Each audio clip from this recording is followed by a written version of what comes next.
que é você instruir a mente no caminho do Senhor, é instruir a alma no caminho de Deus, é doutrinar a pessoa no caminho que ela deve andar.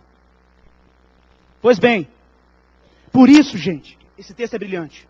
Deuteronômio capítulo 8, verso 3, vocês estão vendo que Deuteronômio é o livro das palavras, literalmente, né? Dvarim, é o nome do livro, né? Deuteronômio capítulo 8, verso 3, deixa eu voltar aqui, diz assim: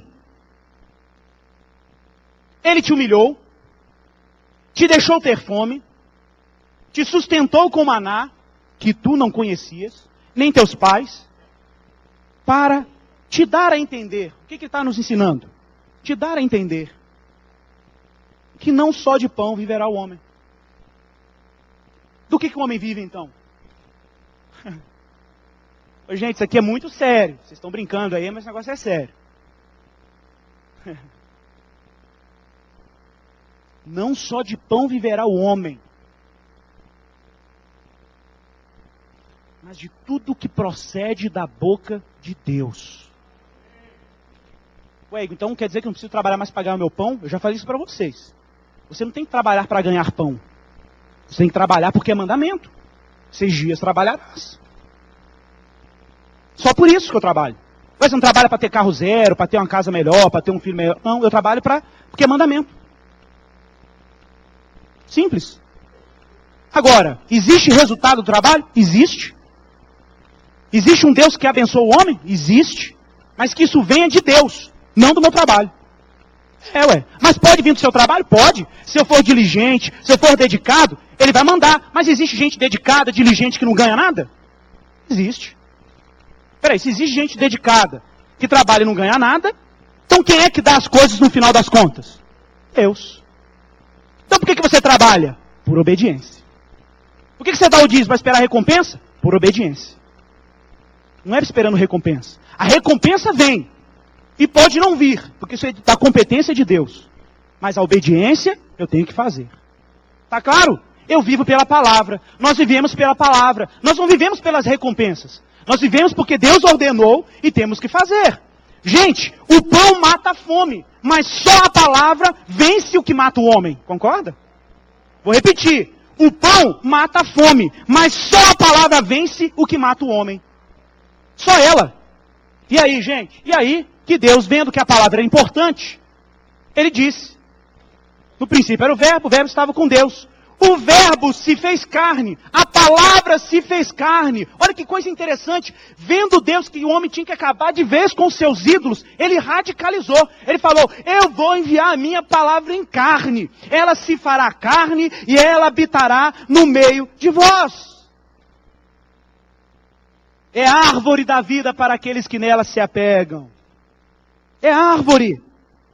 Ele estendeu a sua tenda entre nós. Jesus virou gente.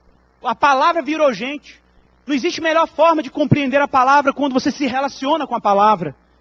E olha o que diz lá no livro de Filipenses capítulo 2, versículo 5. Preste bem atenção nisso. Jesus prega a palavra, quebra os sofismas, os homens conspiram contra ele e ele vai para o madeiro. A palavra é crucificada. A palavra está ensanguentada no madeiro. Por isso, o apóstolo Paulo diz aos Filipenses 2,5, tende em vós o mesmo sentimento que também houve em Cristo Jesus, pois ele, subsistindo na forma de Deus, não julgou como usurpação ser igual a Deus. Antes, a si mesmo se esvaziou, assumiu a forma de servo, tornando-se em semelhança de homens e reconhecido em figura humana. A si mesmo se humilhou, tornando-se obediente até a morte e morte de cruz. Pelo que também Deus o exaltou sobremaneira e lhe deu o nome que está sobre todo nome, para que ao nome de Jesus se dobre todo joelho nos céus e na terra e debaixo da terra, e toda língua confesse que Yeshua HaMashiach, Jesus Cristo, é o Senhor. Jesus venceu onde o homem fracassou. Qual foi o erro do homem? Querer ser Deus, querer ser uma coisa que não lhe era por direito. Jesus tinha todo direito, porque tinha a natureza do Pai, mas ele não usou da sua natureza para vencer o pecado. É isso aí. Se pelo primeiro Adão entrou o pecado no mundo, pelo segundo Adão entrou a vida, a ressurreição dos mortos. Tá claro? Pois bem, eu quero só encerrar com uma reflexão. Isso aqui é uma obra do Chagall, está em exposição ali, né? No Espaço Fiat, como é que é? Casa Fiat de Cultura. Chagall é um artista plástico judeu. Ele fez um Jesus crucificado judeu. Olha o talite dele na cintura. Tem um talite na cintura de Jesus, olha lá que interessante. Jesus crucificado com talite. E atrás o holocausto está acontecendo. Ele não é crente e fez essa obra de arte. Para mim é interessantíssimo. Mas veja que interessante.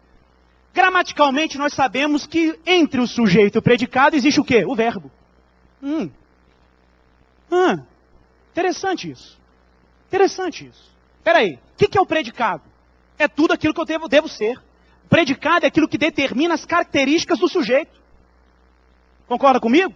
Espera aí, então se Deus tem para mim um predicado, antigamente, pessoal, quais são os seus predicados? Você tinha que dar o currículo, né? Espera aí, Deus tem predicados para mim? Tem. Eu sou um sujeito? Mas qual é o único instrumento que conecta o que eu sou com os predicados de Deus para mim? O verbo. Meu irmão, você precisa hoje de um verbo entre o seu sujeito e o predicado de Deus para você. Você precisa de um verbo hoje entre o que você é e aquilo que Deus quer que você seja.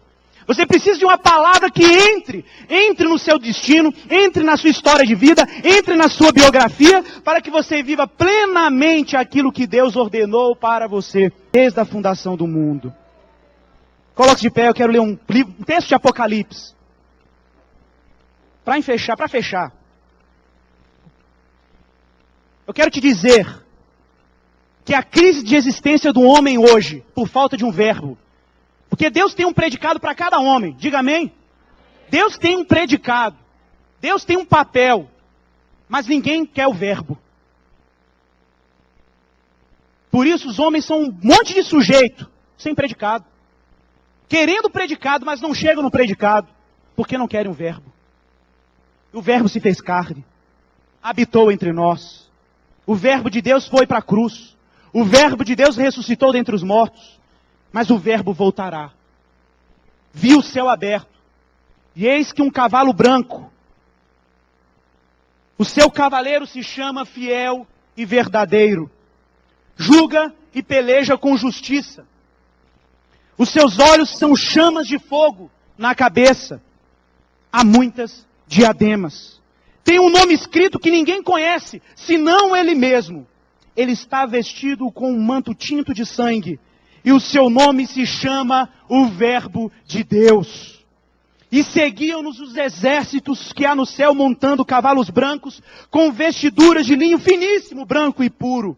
E sai da sua boca uma espada afiada, para com ela ferir as nações. E ele mesmo as regerá com cetro de ferro. E pessoalmente pisará o lagar do vinho do furor da ira do Deus Todo-Poderoso.